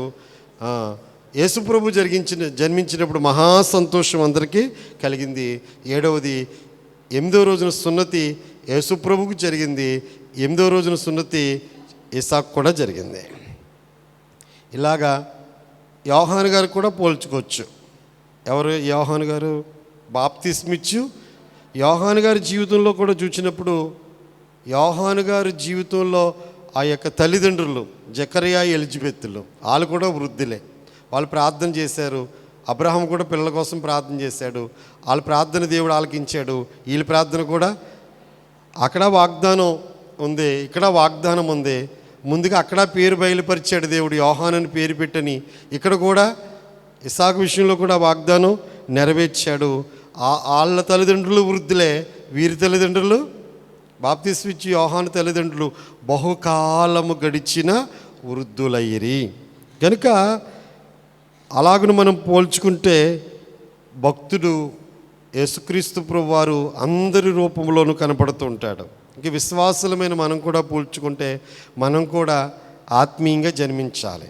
ఖచ్చితంగా ప్రభువు చెప్పాడు ఆత్మీయంగా జన్మించాలని. నీటి మూలముగాను ఆత్మ మూలముగాను జన్మిస్తేనే కానీ మనము పరలోక రాజ్యములో నీటి బాప్తిస్తం తీసుకోవాలి, పరిశుద్ధాత్మ బాప్తిస్తం మనం పొందుకుంటేనే కానీ మనం పరలోక రాజ్యానికి వారసులము కాలేం. కనుక మనము ఇష్మాయేలును కాము, మన వాగ్దాన సంతానం. మనందరూ ఎవరు చెప్పండి? వాగ్దాన సంతానం. ఎందుని బట్టి వాగ్దానం అంటే మునుపు మనమందరం దూరస్తులం దేవుడికి, కానీ ఈరోజు అందరం ఎవరిని బట్టి? యేసుక్రీస్తు ప్రభువుని బట్టి సమీపస్థులమై ఉన్నాము. అంచేత కొత్తగా మనము జన్మించబడాలి. సున్నతి పొందుటంటే ఆత్మీయముగా ఉండకూడనివి వాక్యం చేత మనం కత్తిరించబడాలి. అంటే మనలో ఉన్న చెడుగును దేవుడు తీసివేయడం ద్వారా మనం ఆయన సొత్తు అవుతాం. అంతేకాకుండా సంతోషం. ఇస్సాకు అంటే ఎంత సంతోషమో మీరు చదివినప్పుడు ఆలోచించండి వాక్యాన్ని. ఇస్సాకును బట్టి అబ్రహాము కానీ శారమ్మ కానీ ఏమైనా బాధపడ్డారా? ఇష్మాయేలుని బట్టి బాధపడ్డారు. ఇస్సాకును బట్టి తల్లిదండ్రులు అసలు బాధపడినట్లు కానీ అబ్రహాము శారాలకి వ్యతిరేకంగా ఒక్క చిన్ని మాట కూడా మాట్లాడకుండా ఎంతో విధేయుడిగా ఉన్నాడు. అందుకే మన రక్షకుడు యేసుక్రీస్తు ప్రభువారికి సాదృశ్యంగా కనపడుతున్నారు. ఇంకా మనం మొదటి భాగంలోనే ఉన్నాం. ఎక్కడ దాకా చదువుకున్నామంటే అబ్రహాము కుమారుడైన ఇస్సాకు అతనికి పుట్టినప్పుడు అతడు 100 ఏండ్ల వాడు. అప్పుడు శారా, దేవుడు నాకు నవ్వు కలుగు చేస్తాను, వినివారెల్లా నా విషయమై నవ్వుదురను. మరియు శారా పిల్లలకు సన్నిమిచ్చినని ఎవరు అబ్రహాముతో చెప్పును? నేను అతను ముసలితనమందు కుమారుని కంటిని కదా అనేను. ఎంత సంతోషం అంటే ఆమె హృదయం నిండా ఆనందం, సంతోషం. ఆ రోజు నవ్వాను కదా గుర్తొచ్చుంటుంది బిడ్డ పుట్టిన. దేవుడు చెప్పిన రోజు నేను నవ్వాను కదా, అనుమానంతో సందేహంతో నవ్వాను కదా, ఇవాళ నెరవేర్చాడు కదా అయినా అని దేవుని శక్తిని నమ్మింది. 8వ వచనం చదివితే, ఆ పిల్లవాడు పెరిగి పాలు విడిచెను. ఇస్సాకు పాలు విడిచిన దినమందు అబ్రహాము గొప్ప విందు చేశాను. ఆ మాట ఆ పిల్లవాడు అన్న దగ్గర ఇస్సాకు పేరు రాస్తే బాగుండేది. పెరిగి పాలు విడిచెను. పెరిగి, మళ్ళీ చెప్పండి. పెరిగి అంటే పెద్దోడై పాలు తాగడం మానేశాడు. అది మనం 6 నెలలకి అన్నప్రాస చేస్తాం కదండి. బహుశా ఆ రోజుల్లో అన్నం ముట్టించిన రోజున గొప్ప విందు చేసేవారేమో. అబ్రహాము గారి రోజుల్లో గొప్ప విందు. అబ్రహాము గొప్ప విందు చేశాను. ఎంత విందు అవండి. మగపిల్లడు పుట్టాడండి, ఆడపిల్ల పుట్టినా ఎంత గొప్ప విందులు చేస్తున్నారో ఆ పిల్లలను బట్టి. మరి దేవుడు అబ్రహామును ఆశీర్వదించాడు కదా. బహుశా ఆ ప్రాంతం అంతటిని పిలిచి అందరికీ గొప్ప పార్టీ ఇచ్చి ఉంటాడు. ఎవరో ఏ రోజున, పుట్టినరోజు కాదు, పుట్టినప్పుడు కాదు, పాలు విడిచి పెరిగినప్పుడు, అన్నం తినటం మొదలెట్టినప్పుడు. ఇప్పుడు మీకు అర్థమయ్యేలా చెప్తున్నాను. బైబిల్ గ్రంథంలో మనం అందరం ఆత్మీయంగా యేసుప్రభు నిజదేవుడని నమ్మి బాప్తిసం పొందాం, పుట్టామండి. పుట్టినవారు పాలు దేనికి సాదృశ్యము? వాక్యానికి. పేతురు రాసిన మొదటి పత్రిక 2వ అధ్యాయము మొదటి 3 వచనాలు మనం చదువుకున్నట్లయితే, పేతురు రాసిన మొదటి పత్రిక 2వ అధ్యాయం మొదటి 3 వచనాలు, ప్రభువు దయాళుడని మీరు రుచి చూచి ఉన్న యెడల సమస్తమైన దుష్టత్వమును, సమస్తమైన కపటమును, వేషధారణను, అసూయను, సమస్త దూషణ మాటలు మాని కొత్తగా జన్మించిన శిశువును పోలిన వారై నిర్మలమైన వాక్యమును పాల వలన రక్షణ విషయంలో ఎదుగు నిమిత్తము ఆ పాలను అపేక్షించుడి. పిల్లోడు పాలు ఎన్ని నెలల దాకా తాగాలి చెప్పండి అమ్మా. తల్లి దగ్గర పిల్లవాడు ఎన్ని నెలల వరకు తల్లి పాలు తాగాలి? 6 నెలలు, సంవత్సరం. 10 ఏళ్ళైనా పాలే తాగితే అమ్మ పాలు 20 ఏళ్ళైనా పాలు, 30 ఏళ్ళు వచ్చిన పాలు అంటే ఆడు ఎదుగుతాడంటారా? పాల వలన కొంచెం ఎదగడానికి అవకాశం ఉంది, నెలల్లో ఎదగడానికి అవకాశం ఉంది, సంవత్సరాల్లో ఎదగడానికి అవకాశం లేదు. అంటే నమ్ముకున్న వ్యక్తి ఆత్మీయంగా దేవుళ్ళో ఉండడానికి పాలు ఆశపడాలి. పాల లాంటి వాక్యం. మరి పెరిగిన తర్వాత చదవండి. ఎబ్రీయులకు రాసిన పత్రిక 5వ అధ్యాయము 12వ వచనం చదువుకుందాం. ఎబ్రీ పత్రిక 5వ అధ్యాయము 12వ వచనం నుండి 14 వరకు. కాలమును బట్టి చూచితే మీరు బోధకులుగా ఉండవలసిన వారై ఉండగా దేవోక్తులలో మొదటి మూలపాఠములను ఒకడు మీకు మరలా బోధింపవలసి వచ్చెను. మీరు పాలు త్రాగవలసిన వారే కానీ బలమైన ఆహారము తినగలవారు కారు. మరియు పాలు త్రాగు ప్రతివాడును శిష్యువే కనుక నీతివాక్య విషయంలో అనుభవం లేనివాడై ఉన్నాడు. వయసు వచ్చినవాడు అభ్యాసము చేత మేలు కీడులను వివేచించుటకు సాధనము చేయబడిన జ్ఞానేంద్రియములు కలిగిన వారు కనుక బలమైన ఆహారం వారికే తగును. ఇప్పుడు నేను లేకపోయినా మా సంఘస్థులు ఏ అధ్యాయమైనా ఏ వచనమైనా సంఘానికి వివరించే అనుభవం వచ్చిందంటే నేను కూడా గొప్ప పార్టీ చేయాలి, అబ్రహాం గారు చేసినట్టు. మీ దేవుడిని నమ్ముకుని ఎన్నాళ్ళయిందమ్మా? ఆదికాండం ఎక్కడ ఉందో తెలుస్తలేదు. ఆదికాండం ఎక్కడండి? మధ్యలో ఏదైనా పేర్లు చెప్పామనుకోండి, జకరియా పేరో, లేకపోతే మీకా పేరో, నహోం పేరో, లేకపోతే ఆమోస్ పేరో, అది ఎక్కడ ఈ చివర ఉంటుందా ఆ చివర ఉంటుందా? మీరు యేసయ్య నమ్ముకుని అన్నాలైంది. బైబిల్లో ఏది అక్కడుందో తెలీదా? అంటే అంటే మీరు చేయి పెట్టి కలుపుకుని అన్నం తినే అలవాటు మీకు రాలేదు. మీరు ఇంకా ఎంతసేపు ఆ పాల సీసాలో పాలు పోసి అమ్మ నోట్లో ఎడితే ఆ తాగుదాం అనుకుంటున్నారు అంతే. అదే కదా ఇక్కడ పౌలు గారు చెప్తున్నారు. మీరు వయసుని బట్టి చూస్తేనేమో బోధకుల్లా ఉండాలి, నలుగురికి చెప్పేలాగా ఉండాలి. కానీ ఇంకా మీరు మీ జీవితాలు ఎలా ఉన్నాయంటే పాలు తాగేలాగా ఉన్నాయి. అంటే మీరు ఆత్మలో ఎదగలేదు, పసిపిల్లలాగే ఉన్నారు, శిష్యులాగే ఉన్నారు. వయసు మాత్రం 10 ఏళ్ళు 20 ఏళ్ళు 30 ఏళ్ళు అయిపోతుంది నమ్మేసుకుని. అనుభవం లేని వారికి పాలే, కానీ ఎదిగే వారికి పాలు సరిపోక వాళ్ళు ఏడుస్తూ ఉంటే, పాలు సరిపోక ఏడుస్తున్నాడు పిల్లోడు ఎందుకు ఏడుస్తున్నాడంటే పాలు సరిపోక ఏడుస్తున్నాడు. పాలు సరిపోక పిల్లోడు ఏడుస్తూ ఉంటే వాడికి అన్నం పెట్టాలంటే వీళ్ళు ఆచార్యాలు పెట్టుకుని 8వ నెల ఎట్టాలంట, 7వ నెల ఎట్టాలంట, 9వ నెల ఎట్టాలంట అని అలా చంపేస్తూ ఉంటారు అన్నీ. 3వ నెలలో పెట్టేస్తే చచ్చిపోతాడేంటి చెప్పండి? ఆడికి ఆకలేసే కదా పడుతున్న పాలు సరిపోక ఏడుస్తున్నాడు. పెట్టండి 4వ నెలలో 5వ నెలలో చెప్పండి, ఆహారం పెట్టేయమని డాక్టర్లు చెప్తున్నారు. అలాగే ఆత్మీయ జీవితంలో పాలు సరిపోక ఇంకా కావాలి, అన్నం పెట్టండి, మాకు బలమైన ఆహారం, ఇంకా లోతు సరిపోవట్లేదు, ఇంకా లోతుగా ధ్యానం చేయాలి వాక్యాన్ని అంటే మీరు ఎంత లోతుగా ఆత్మీయంగా ఎదుగుతూ ఉంటారో అంత బాగా వాక్యం అర్థమవుతూ ఉంటుంది. వాక్యం మాకు అర్థమవట్లేదు అంటే అసలు మీకు ఆత్మీయత ఏమి లేదన్నమాట, అసలు ఏమి ఎదగలేదన్నమాట. మీరు ఇంకా ఎక్కడున్నారంటే 1వ తరగతిలోనే ఉన్నారనమాట. పాట ఎత్తారనుకోండి, పాట నెంబర్ చెప్పకుండానే పాట తీసుకుని పాడేలాగా ఉండాలి. ఎక్కడ ఏ నెంబరు అంటే స్టడీ లేదు మైండ్. 100 పాటలు ఉన్నాయి మన పుస్తకంలో 100 పాటలు ఉన్నాయి. 100 పాటల్లో ఎక్కువ పాటలు మనకి తరచుగా పాడే పాటలు ఉంటాయి, పెళ్లి పాటలు మనకు రావు పాడడం. అలాగో కొన్ని పాటలు రావు తీసేస్తాం. మనకి ఎక్కువగా వాడితే ఒక 50 పాటలు ఏమో పాడతామేమో అంతే. అవి ఎక్కడున్నాయి? ఆమోస్ గ్రంథం ఎక్కడ? ఎబ్రీ పత్రిక ఎక్కడ?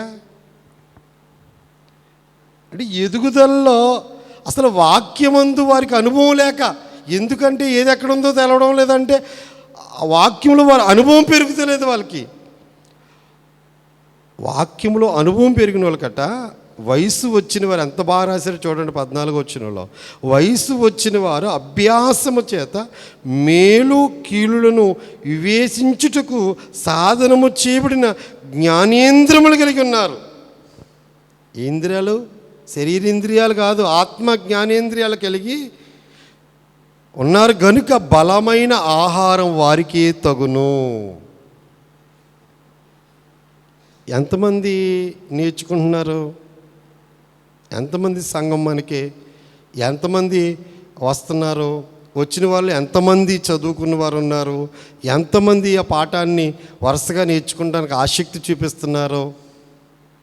ఇవన్నీ ఆలోచిస్తే హృదయానికి చాలా వేదన కలుగుతూ ఉంటుంది. ఇంత కష్టపడి నేర్పిస్తుంటే చాలామంది చాలా తేలిగ్గా నిర్లక్ష్యంగా తీసేసుకుంటున్నారు. కానీ తన పని తాను దేవుడు జరిగించుకుంటున్నాడు. అందుచేత అనుభవం లేని వారికి పాలే, అనుభవం కలిగిన వారికి బలమైన ఆహారం. ఇప్పుడు ఇస్సాకు పాలు విడిచిన దినమున అబ్రహాము గొప్ప విందు ఎందుకు చేయించాడు? నా పిల్లడు ఎదుగుతున్నాడు. ఎదుగుతున్న బిడ్డలను బట్టి సంతోషం అంటారా? ఎప్పుడు ఒకేలాగా ఉన్న బిడ్డలను బట్టి సంతోషం అంటారా? ఎవరిని చూస్తే మీరు సంతోషపడతారు? ఎప్పుడు మీరిచ్చే సలహా ప్రకారమే మీ పిల్లోడు ఎప్పుడు అలాగే ఉండకుండా ఆడంతటాడు సలహా చెప్తూ ఆడంతటి వాడే చేసుకుంటూ పోతున్నప్పుడు మీకు ఏం కలుగుతుంది? ఇంక చెప్పవలసిన అవసరం నా కొడుక్కి, నేను కొడుక్కి ఇంకా జాగ్రత్తలు చెప్పవలసిన అవసరత లేకుండా వాడంతట వాడే నిర్ణయాలు తీసుకుంటున్నాడు. కీడు మేలును వాడే ఆలోచించుకుంటున్నాడు. ఏది చెడ్డో ఏది మంచో ఆడే ఆలోచించుకుంటున్నాడు. ఏం చేస్తే నాకు మేలు జరుగుతుందో, ఏం చేస్తే నాకు నష్టం కలుగుతుందో నేను చెప్పకుండానే నా బిడ్డ ఆలోచించుకోగలుగుతున్నాడు. అంటే ఎదుగుతున్నాడు. వాక్యం కూడా మీలో ఎదుగుతూ మీరు వేసే ప్రశ్నలు చాలా బాగుంటాయి, చెప్పడానికి కూడా మాకు ఎంతో సంతోషం కలుగుతుంది. కానీ చిన్నపిల్లల వేసే ప్రశ్నలకి ఏమంటే చాలా బాధ కలుగుతుంది. ఏంటంటే ఇంకా వీళ్ళకి గ్రహింపు లేదనమాట, అనుభవం ఇంకా పెరగలేదన్న వేదన కలుగుతుంది. అందుకే మనం ఇంకా లోతుకి వెళ్తే ముందుకు వెళ్ళలేం, కానీ మొదటి భాగాన్ని మనం ముగించుకుని రెండో భాగం చదువుకుందాం. పాలు విడిచిన దినమున చెప్పండి, అబ్రహాము గొప్ప విందు చేశాను. ఇక రెండవ భాగం, ఫస్ట్ భాగం నవ్వు. ఇప్పుడు దాకా మనం చెప్పింది ఏంటి చెప్పండి? నవ్వు. ఇస్సాకు అని పేరుకి నవ్వు, నవ్విన వాళ్ళందరూ నవ్వు, అబ్రహాము నవ్వు, శారమ్మ నవ్వు, సందేహాలతో కూడిన నవ్వుకి నిజమైన నవ్వు. ఇక సందేహాలు లేవు కదా, పుట్టేసాడు కదా, చేతిలోకి వచ్చేసాడు కదా, అవునండి. ఆ నవ్వును, నిజమైన నవ్వును, అనుమానంతో నమ్మిన, సందేహంతో నమ్మిన ఆ నవ్వును నిజమైన నవ్వుగా దేవుడు మార్చేశాడు. ఇప్పుడు రెండవ భాగంలో ఏడుపు. రెండవ భాగం ఏమి పేరెట్టుకున్నాం మనం? ఏడుపు. ఎక్కడి నుంచి? 9 నుంచి. వరుసగా చదివి మరలా చెప్పడం కంటే వరుసగా చదువుకుంటూ చెప్పుకుంటూ వెళ్ళిపోదాం. అప్పుడు అబ్రహామునకు ఐగుప్తురాలైన ఆగరు కన్ను కుమారుడు పరిహసించుట చూచి శారా చూచి, ఈ దాసిని దీని కుమారుని వెళ్ళగొట్టుము, ఈ దాసి కుమారుడు నా కుమారుడిని ఇస్సాకుతో వారసుడే ఉండడని అబ్రహాముతో అనెను. ఇక్కడ ఈ పిల్లోడు ఇస్సాకునంట ఇష్మాయేలు ఏం చేశాడటండి? పరిహసించాడట. పరిహసించడం అంటే ఏళన చేశాడు, అపహాస్యం చేశాడు. ఒక వ్యాఖ్యానకర్త ఆట ఆడుకున్నాడు అన్నాడట. అంటే అర్థం ఏంటి అంటే హింసించాడు. పౌలు అంటారు హింసించాడు అంటారు. ఇష్మాయేలు ఇస్సాకుని హింసించడం లేక అపహసించడం శారా ఒక రోజు చూసిందట. ఇష్మాయేలు ఎందుకు అపహాస్యం చేస్తాడు? బహుశా ఆగరు నేర్పిస్తుంది ఇంటికాడ. ఆడు పుట్టకపోతే మందిరా బాబు ఆస్తంతా, ఇప్పుడు ఆడు ఎత్తుకుపోతాడు, నువ్వు వారసుడు కదా అంటాడు. బహుశా తల్లి కొడుకులు ఇద్దరు కూడా మనసుకి బాధ కలిగేటట్లుగా ఆడుకునే చోట కానీ తినే దగ్గర కానీ చెప్పండి హింస కలుగు చేశారు. అది ఎంతకాలం జరిగిందో తెలియదుగా జరుగుతున్న కాలంలో ఒకరోజు సారమ్మ కల్లారా చూసేసింది, ఆ మాటలు విందే, ఆ హింసను చూసింది, ఆ బాధ పెట్టడం అనేది చూసింది. వెంటనే తన భర్తతో చెప్పిన మాట ఏంటంటే, ఈ దాసిని దీని కుమారుని వెళ్ళగొట్టు, ఈ దాసి కుమారుడు నా కుమారుని ఇస్సాకుతో వారసుడై ఉండడని అబ్రహాముతో చెప్పాను అనెను. అతన్ని కుమారుని బట్టి ఈ మాట అబ్రహామునకు మిక్కిలి దుఃఖము, అందుకే ఏమని పేరెట్టాం దీనికి? ఏడుపు. ఇప్పుడు ఈ అర్జెంటుగా ఒక నిర్ణయం తీసేసుకుంది శారమ్మ గారు, చాలా తొందర పెడుతుంది. నువ్వు అర్జెంటుగా దాసిని దాసి కొడుకుని ఎలగొట్టే. కొంచెం కన్నది ఈయనే కదా, మరి ఈయన రక్తమే కదా కన్నది, అంచేది కొంచెం మిక్కిలి దుఃఖము కలుగు చేస్తాను. ఏం కలుగు చేసింది చెప్పండి? అంటే శారమ్మ గారు అన్న మాట అబ్రహాము గారి మనసుకి చాలా బాధ అయిపోయింది. ఏం చేయాలని ఆలోచిస్తూ ఉంటే దేవుడు వచ్చాడు. దేవుడు ఈ చిన్నవాణ్ణి బట్టి నీ దాసిని బట్టి నువ్వు దుఃఖపడద్దు. నువ్వెందుకు బాధపడవలసి వస్తుంది? బాధపడకుండా శారమ్మ నీతో ఏం చెప్పిందో చేసే. అక్కడ కూడా అదే డైలాగ్ కదండి, ఆవిడ మాటను బట్టే కదా నువ్వు. ఇప్పుడు ఆవిడ మాటను బట్టి పంపించే, నా మాటను బట్టి కాదు, ఎవరి మాటను బట్టి. ఆవిడే ఏం చెప్తుంది? ఇప్పుడు ఆవిడే కదా నీ దగ్గర పంపించింది, ఇప్పుడు ఆవిడే చెప్తుంది మళ్ళా పంపించేమని. పంపించే. శారా నీతో చెప్పు ప్రతి విషయంలో ఆమె మాట విను. మీరందరూ కూడా మీ భర్తలకి దేవుడు కనబడి మీ భార్య మాట వినమంటే మీకు ఎంత సంతోషమో కదా. చెప్పడు దేవుడు అలాగా. శారమ్మ చేసిన పొరపాటును బట్టి ఆ విషయంలో మాత్రం వినమని చెప్తున్నాడు. ప్రతి మాట విను, ఆమె మాట వినుము. ఇస్సాకు వలన అయినది ఏ నీ సంతానం అనబడు. నేను వాగ్దానం చేసుకుంటూ వచ్చాను, ఎప్పటి నుంచి చెప్పుకొస్తున్నాను నీతోటి. శారమ్మ గర్భాన్ని కుమారుడు పుడతాడు, అతడే వారసుడు. ఇస్సాకునకు ఎవ్వరు కూడా సాటి అయిన వారు ఎవరు లేరు, యేసుకి ఎవరు సాటి అయిన వారు లేరు.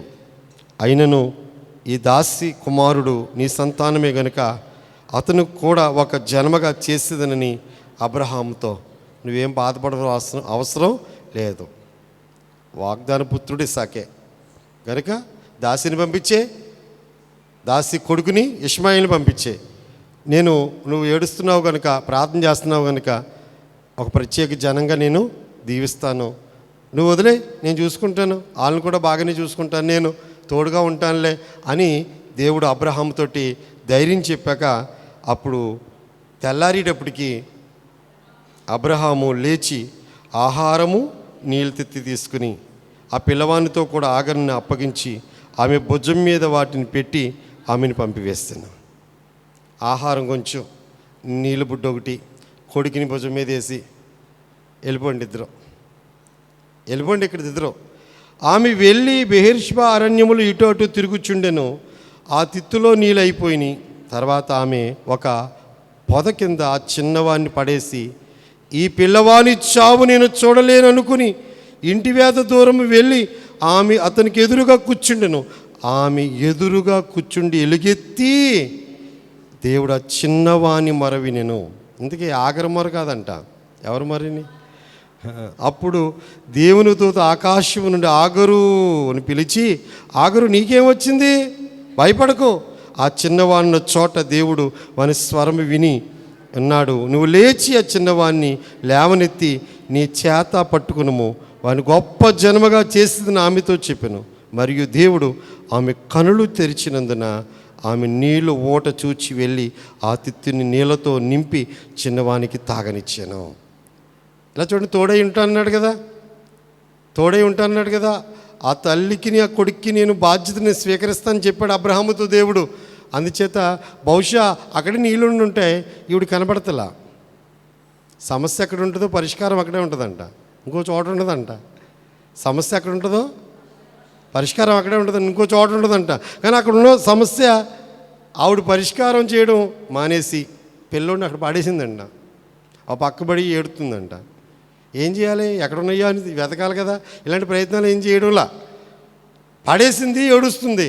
కానీ ఆ పిల్లవాని ఏడుపు చూచి పరలోకాంచి దేవదూత గారు వచ్చి, అగరు ఏమొచ్చింది నీకు, ఎందుకు ఏడుస్తున్నావు, నీ కొడుకుని నేను గొప్ప జనంగా చేస్తానులే అని చెప్పి వాగ్దానం ఇస్తూ ఆమె కళ్ళు తెరిచాడట. ఆమె కళ్ళు తెరిచినప్పుడు ఎదురుగుండా ఒక ఓట కనబడింది.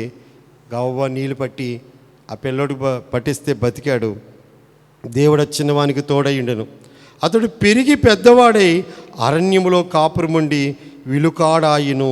అతడు పారారా అరణ్యములో ఉన్నప్పుడు అతని తల్లి ఐగుప్తి దేశంలో ఒక స్త్రీని తెచ్చి అతనికి పెండ్లి, ఎక్కడి నుంచి తెచ్చింది, ఈవిడ దేవురు, ఆగర్ గారి దేవురు ఐగుప్తు నుండి. చూడండి, పుట్టింటి మీద బీత ఉంటుంది కదా, సేమ్ అంతా ఒరిజినల్గా దిగిపోద్ది బైబిల్. ఎక్కువ సంబంధాలు ఎక్కడి నుంచి తెచ్చుకుంటారో చూస్తారు, ఎక్కడ పుట్టామో అక్కడి నుంచి. ఐగుప్తు నుండే ఒక కూతురిని, ఒక కుమార్తెని చూసట కొడుక్కి వివాహం చేసింది. రెండో భాగం ఏడుపు అయిపోయింది.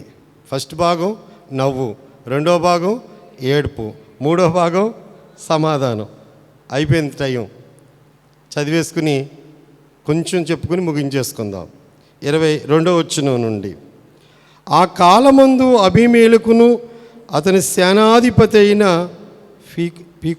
పికోలును అబ్రహాముతో మాట్లాడి, నీవు చేయు పనులన్నిటిలో దేవుడు నీకు తోడయ్యున్నాడు గనుక నీవు నన్నైనను నా పుత్ర పౌత్రాదులనైనను వంచింపక, నేను నీకు చేసిన ఉపకారము చొప్పున నాకును నీవు పరదేశివయ్యున్న ఈ దేశమును చేసిదనని దేవుడు పేరట ఇక్కడ నాతో ప్రమాణము చేయమని చెప్పినందుకు అబ్రహాము ప్రమాణము చేసిదనను. ఎందుకే దేశానికి రాజుగా ఉన్న అబీమెలెక్కి అబ్రహాము గారి గురించి భయం పట్టుకుంది. ఏం పట్టుకుంది చెప్పండి? గొప్పోడైపోతున్నాడండి. రోజు రోజుకి అబ్రహాము చరిత్ర ఏమైపోతుంది, దేశంలో మారుమోగిపోతుంది, ఆస్తి వృద్ధి అయిపోతుంది, మహావృద్ధిలోకి వచ్చేస్తున్నాడు. రాజుగారికి భయం వేస్తుంది. ఎవరిని చూసి? అబ్రహాముని చూసి. రేపొద్దున్న ఈ దేశాన్ని రాజు అయిపోతాడేమో అని, ఎందుకైనా మంచిదని తన దగ్గరున్న సైన్యాధిపతిని తీసుకుని ఇద్దరు వచ్చి, ఎప్పుడు కూడా నువ్వు ఈ దేశంలోకి వచ్చినప్పుడు నేను నీకు మేలు చేశాను, నీకు ఏ హాని చేయలేదు. నేను నీకు చేసిన ఉపకారం చేశాను. ఆ రోజు దేవుడు మాట్లాడిన మాటను బట్టి ఈ దేశంలో ఉండమని నేనే నీకు సెలవిచ్చాను కనుక నువ్వు ఎంత పెద్దోడు అయిపోయినా రేపొద్దున్న దేవుడు నీకు తోడుగా ఉన్నాడు సంగతి నాకు తెలిసిపోయింది కనుక నాకు ఒక మాట ఇవ్వి. ఏంటా మాట అంటే, నన్ను కానీ నా కొడుకుని కానీ నా కొడుకు కానీ ఆ కొడుకు కానీ నీ కొడుకులు నా కొడుకులతో దెబ్బలాడకుండా సమాధానంగా ఉండిపోదామని చెప్పి, ఎప్పుడు కూడా దెబ్బలాడి పెట్టుకోమని చెప్పి, నేను నా కొడుకులు చెప్పుకుంటూ వెళ్తాను. నేను నా కొడుకు చెప్తాను, ఆడేమో ఆడు కొడుకు చెప్తాడు. అలాగే నువ్వు నీ కొడుకు చెప్పు, ఆ కొడుకు చెప్తాడు. మన మధ్యలో ఏం రాకూడదు, గొడవలు రాకూడదు. అంటే ఈయన తోడుగా, దేవుడు తోడుగా ఉన్న మనిషి ఈయన గొప్పోడైపోతే రేపొద్దున రాజ్యమే ఉండదని చెప్పి, నన్నైనను నా పుత్ర పౌత్రాదులనైనా వంచింపక నేను నీకు చేసిన ఉపకారం చొప్పున నాకు కూడా నీవు పరదేశమై నీ దేశమందు చేసేదివని దేవుని పేరట ఇక్కడ నాతో ప్రమాణం చేయమంటే, అబ్రహాం గారు ఏమీ సందేహించకుండా ఏం చేశాడు చెప్పండి? ప్రమాణం చేస్తాడు. ఏమని ప్రమాణం చేస్తాడైనా? అబీమెలెకు వెంటనే దాసులు బలాత్కారంగా తీసుకున్న నీళ్ళ బావి విషయంలో అబ్రహాం గారు చెప్తున్నారంట, ఈ దేశంలో ఓ బావి తవ్వించుకున్నాను నేను, జలలు కలిగిన ఊట కలిగిన బావి దొరికింది, దేశం మాది, బావి నాదని నీ వాళ్ళు దెబ్బలాడి నా బావి తీసేసుకున్నారు. నేను తవ్వుకున్న బావిని, ఆ నీటిని నాది, ఈ దేశం మాది అని దెబ్బలాడి తీసేసుకున్నారు. నీకు తెలిసే విషయం. నువ్వేమన్నావు? ఎక్కడైనా బతకమన్నావు. నీకు ఎవడు నీకు ఏమన్నా సరే నేను చూసుకుంటానని చెప్పావు రోజు. కానీ బావి విషయంలో మరి తీసేసుకున్నారు. వారు ఆక్షేపణ చేశాడట.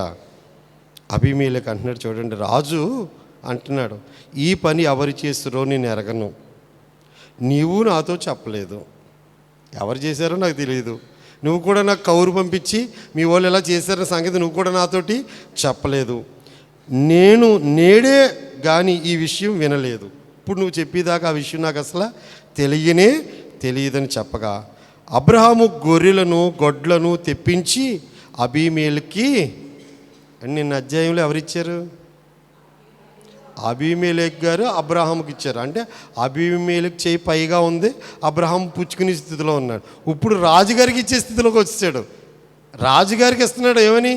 రాజుగారండి తీసుకెళ్ళండి, గొర్రెలు గొడ్లు తెప్పించి అబ్రహాము అబీమెలెకు ఇచ్చేటంట. వారిద్దరూ ఇట్లు ఒక నిబంధన చేసుకునేది. తర్వాత అబ్రహాము తన గొర్రెల మందలోంచి 7 పెంటి పిల్లలను వేరుగా ఉంచెను. కనుక అబీమెలెకు అబ్రహాముతో, నువ్వు వేరుగా ఉంచిన 7 గొర్రె పిల్లలు ఎందుకు ప్రత్యేకంగా మందులో ప్రత్యేకంగా ఒక 7 గొర్రె పిల్లలను తీసి పక్కన పెట్టావు ఎందుకు అని అడుగుతున్నాడంట. అందుకు అతడు, నేను ఈ బావిని తవ్వించినందుకు నాకు సాక్షాత్తంగా ఈ 7 గొర్రె పిల్లలను నీవు నా చేత పుచ్చుకొనవలనని చెప్పాను. ఇది నేనే తవ్వించాను. ఈ బావి అబ్రహాముదే. అబ్రహాము సంబంధించిన వాళ్ళు ఈ నీళ్లు తాగొచ్చు. అబీమెలెకు రాజ్యానికి సంబంధించిన వారు ఎవరు దీనికి రావడానికి గొడవ లేకుండా నువ్వే తవ్వించావు, ఇది నీదే అని చెప్పడానికి సూచనగా, సాక్షాత్తంగా, ఒక నిబంధనగా నేను ఈ 7 గొర్రె పిల్లలు ఇస్తున్నాను, తీసుకోమంటే చెప్పండి. నేను ఈ బావిని తవ్వించినందుకు నాకు సాక్షాత్తంగా ఈ 7 గొర్రె పిల్లలు నువ్వు నా చేత పుచ్చుకొనవలని చెప్పాను. అక్కడ వారిద్దరూ అట్లు ప్రమాణం చేసుకున్నందున ఆ చోటు బెహెర్షిబా, అంటే ఏంటంటే సాక్షాత్తపు బావి అనబడింది. బెహెర్షిబాలో వారు అనగా ఒక నిబంధన చేసుకున్న తర్వాత అబీమెలెకు లేచి తన సేనాధిపతి అయిన పికోలుతో ఫిలిస్తీన్ల దేశమునకు తిరిగి వెళ్ళెను.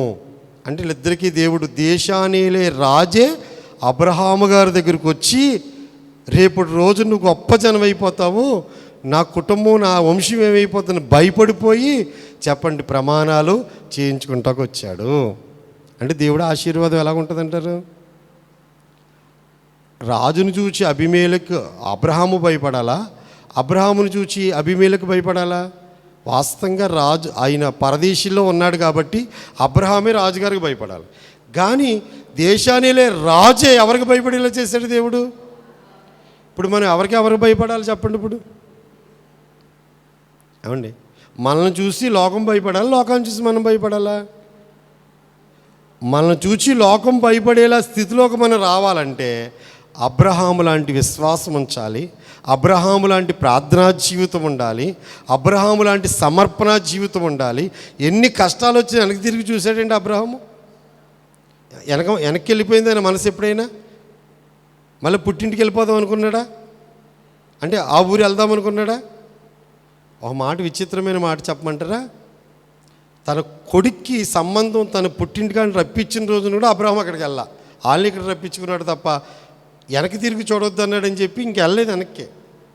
మనం దేవుడిని నమ్ముకున్నాం. ఏ ఆచారాలైతే వదిలేసి వచ్చామో, ఏ పద్ధతులని కాదనుకుని వచ్చామో, ఎవరిని కాదనుకుని దేవుళ్ళలోకి వచ్చామో వాళ్ళ వైపు కానీ, ఆ పద్ధతుల వైపు కానీ, ఆచారాల వైపు కానీ మనం వెనక్కి తిరిగి చూస్తేనే మనం ఓడిపోతామండి. మన ఓటమికి కారణం ఏంటనుకుంటున్నారు? మనం ఏది వద్దు అనుకుని ఆ రోజు బాప్తీసం తీసుకున్న రోజున ఏమన్నారు?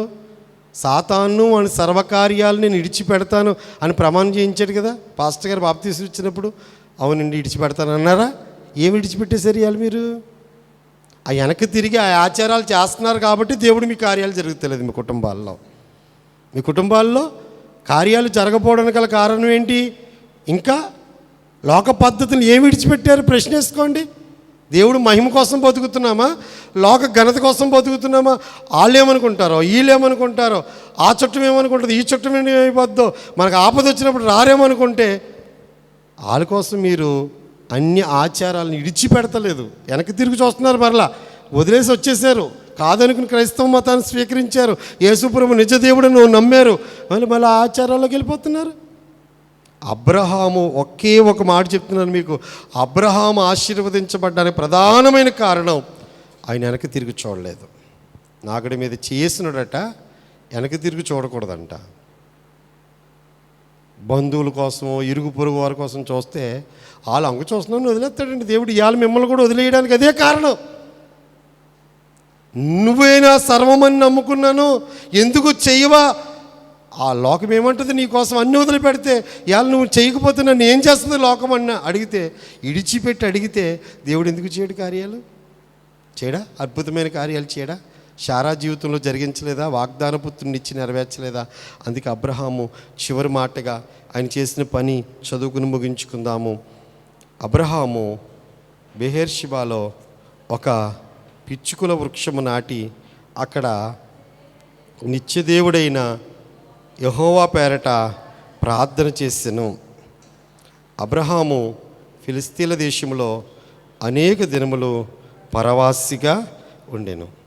ఇలాగ మనం వాక్యాన్ని విభజన చేసుకుంటూ మనం ముందుకెళ్ళిపోతున్నాం కనుక త్వరగా ముగించుకోవాలనే ఉద్దేశంతో. కానీ ఇష్మాయిల్ గురించి ఎన్నో పాఠాలు, అబీమెలెక్కి అబ్రహాముకి జరిగిన సంభాషణలో ఎన్నో పాఠాలు ఉన్నాయి. కానీ ఇక్కడ చివరిగా ఆయన నిత్యదేవుడైన యెహోవా పేరట ప్రార్థన చేస్తాను. నిత్యదేవుడు అంటే నిత్యము, నిరంతరము, యుగయుగాలు ఉండే దేవుడు. నిన్న నేడు నిరంతరము ఏకరీతిగా మనం మారాలి కానీ, మన బుద్ధి మారాలి కానీ, మన నైజం మారాలి కానీ ఆయన బుద్ధి ఎప్పుడూ మారదు, ఒకేలా ఉంటుందండి.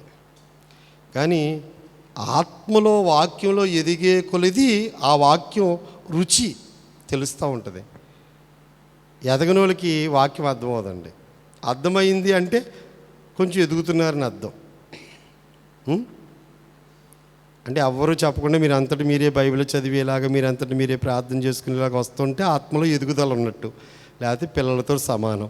కనుక ఈరోజు 3 భాగాలు చేసుకుని చాలా క్లుప్తంగా వాక్య సందేశాన్ని మనం ముగించుకుంటానికి దేవుడు కృప చూపించాడు. మొదటి 8 వచనాల్లో నవ్వు చూచాం. తర్వాత 2వ భాగంలో ఏడుపు చూచాం. 3వది సమాధానం. ఈ 3 మాటలు హృదయంలో పరిశుద్ధాత్మ దేవుడు భద్రము చేయను కాక. ఆమేన్.